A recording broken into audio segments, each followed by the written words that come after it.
Greg Lace here in Ginger Valley's bird feeding area. You know, we were talking about bird feed, now we're talking about bird feeders.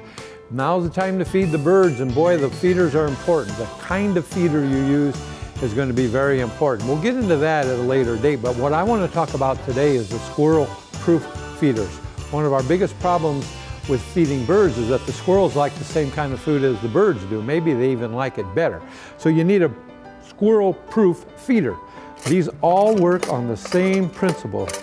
It's a spring that when the weight of the squirrel gets on the feeder, it pulls down a guard in front of the port. This is the port where, of course, the birds land to eat.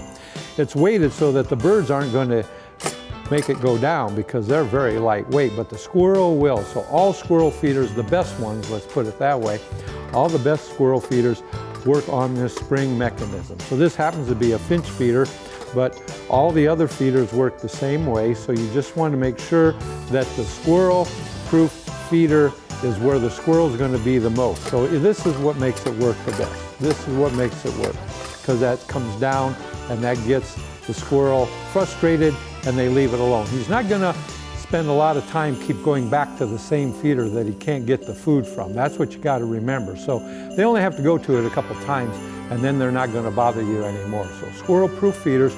And then another strategy would be to feed the squirrels away from the feeders with something like corn, the ear corn. They love ear corn.